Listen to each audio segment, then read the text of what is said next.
পহেলগাঁও জঙ্গি হানার তদন্তে এবার কলকাতায় সক্রিয় হলো এনআইএ। পহেলগাঁও হামলায় মৃত পর্যটক সমীর গুহর বাড়িতে গেল 3 সদস্যের এনআইএ টিম। ক্যান্সারে নেই আর ভয়, NCRIA হবে এর জয়। আপনাদের ভরসায় নেতাজি সুভাষচন্দ্র বোস ক্যান্সার হসপিটাল। তার মধ্যে রয়েছেন ডিএসপি স্তরের এক অফিসারও। সমীর গুহর পরিবারের সদস্যের বয়ান রেকর্ড করলেন তারা। পহেলগাঁওয়ে যে হত্যালীলা চলেছে তাতে বাংলা 3 জনের মৃত্যু হয়েছে, তার মধ্যে রয়েছেন সমীর গুহ।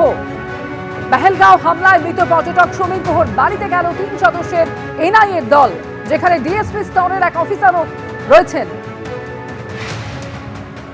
এই ছবি আপনারা দেখতে পাচ্ছেন। এনআইএ দল আজকে সমীর গুহর বাড়িতে পৌঁছলো।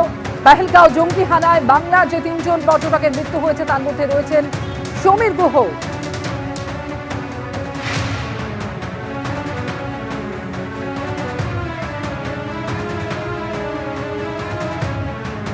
সরাসরি কথা বলবো আবির দত্ত এই মুহূর্তে রয়েছেন আমাদের সঙ্গে। আবির, এনআইএ দল তারা কলকাতায় এসে আজকে সমীর গুহর বাড়িতে পৌঁছে গেলেন, সেখানে গিয়ে তারা ইতিমধ্যেই পরিবারের সদস্যদের বয়ানও রেকর্ড করেছেন। কি জানা যাচ্ছে আবির?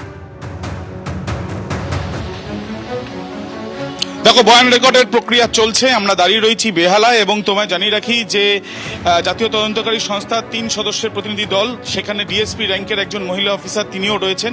এবং যে বাড়ির সামনে আমরা রয়েছি, অজয় দাস আমার ক্যামেরা পার্সন দেখাচ্ছে যে সেই বাড়িতে ঠিক 12:20 নাগাদ এনআইএর টিম তারা এসে পৌঁছয়।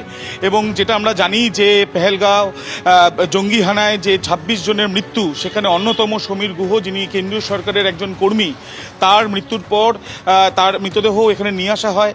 এবং তার সঙ্গে সঙ্গে যেটা আমরা জানতে পারি যে যখন তিনি ঘুরতে গিয়েছিলেন কাশ্মীরে, সেখানে তার পরিবারের সদস্যরা তারাও সেখানে উপস্থিত ছিলেন। এবং তার স্ত্রীর বয়ান রেকর্ডের প্রক্রিয়া ইতিমধ্যে চালানো হচ্ছে এনআইএর তরফ থেকে। এবং তোমায় জানিয়ে রাখি, যেটা আমরা দেখলাম, যেটা জানা যাচ্ছে এনআইএ সূত্র থেকে, যে জম্মু কাশ্মীরে এনআইএর ব্রাঞ্চের তরফ থেকে একটি এফআইআর করা হয় এবং সূত্র মারফত জানা যাচ্ছে ইউএপিএ ধারাতে সেই মামলা রুজু করা হয়েছে। এবং সেই পরিপ্রেক্ষিতে আজকে কলকাতা শহরে যে 2 জন ব্যক্তি যাদের মৃত্যু হয়েছিল নৃশংসভাবে, তাদেরকেও হত্যা করা হয়েছে। 26 জনের মধ্যে অন্যতম তারা 2 জন। এই লস্করি তৈবার জঙ্গিরা যে হানা দিয়েছিল তাতে তাদেরও মৃত্যু হয়। সেই 2টি বাড়িতেই অন্যতম একটি, যেটি জায়গায় আমরা দাঁড়িয়ে রয়েছি বেহালা, এবং তার সঙ্গে সঙ্গে পাটুলি, সেখানেও তাদের যাওয়ার কথা রয়েছে।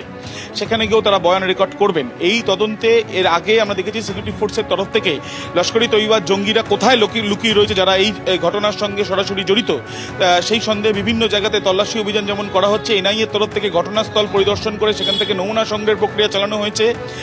সারা দেশে বিভিন্ন জায়গাতে যারা উপস্থিত, যাদের মৃত্যু হয়েছে, তাদের পরিবারের সদস্যদের সঙ্গে কথা বলা, এবং তাদের পরিবারের সদস্যরা যারা ওই ঘটনাস্থলে উপস্থিত ছিল তাদের বয়ান রেকর্ড, কারণ তারা একেবারে আই উইটনেস, তাদের বয়ান রেকর্ডের প্রক্রিয়াও এনআইএর তরফ থেকে চালানোর প্রক্রিয়া শুরু করা হয়েছিল, যেটা এখন দেখা যাচ্ছে কলকাতায় পুরোদমে শুরু হয়ে গেল।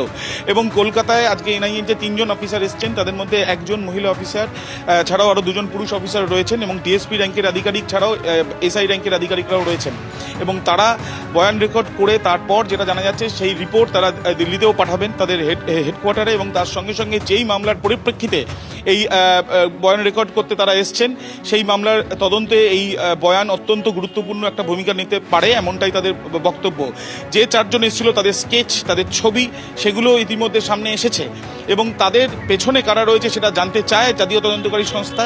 ওই 4 জনকে ছাড়া অন্য আর কাউকে দেখা গিয়েছিল কিনা, বা যাদের দেখা গিয়েছে তাদেরকে কী অবস্থায় দেখা গিয়েছে, এই সমস্ত বিষয় জানার জন্য তারা চেষ্টা চালাচ্ছেন, এমনটাই জানা যাচ্ছে। পহেলগাঁও হামলার প্রত্যাঘাত। দক্ষিণ কাশ্মীরের পুলওয়ামা, কুলগাম এবং সোপিয়ানে বিস্ফোরণে উড়ে গেল 3 লস্কর জঙ্গির বাড়ি। এই 3 জনই পহেলগাঁও হামলার সঙ্গে যুক্ত বলে অনুমান করা হচ্ছে। গতকাল রাতে পুলওয়ামার মুরানে বিস্ফোরণে উড়িয়ে দেওয়া হয় লস্করি তৈবা জঙ্গি এহসানুল হক শেখের বাড়ি। বিস্ফোরণে ধ্বংস করে দেওয়া হয় কুলগামের বাতাল হামায় আরেক লস্কর জঙ্গি জাকির আহমেদ গনিয়ার বাড়িও। সোপিয়ানের চটিপোড়ায় আরেক লস্কর জঙ্গি শহীদ আহমেদ কুতেইয়ের বাড়িও বিস্ফোরণে উড়িয়ে দেওয়া হয়েছে। এর আগে ত্রাল এবং বিজবেহরায় 2 জঙ্গি আসিফ আহমেদ শেখ এবং আদিল গুরুর বাড়িও বিস্ফোরণে উড়িয়ে দেওয়া হয়।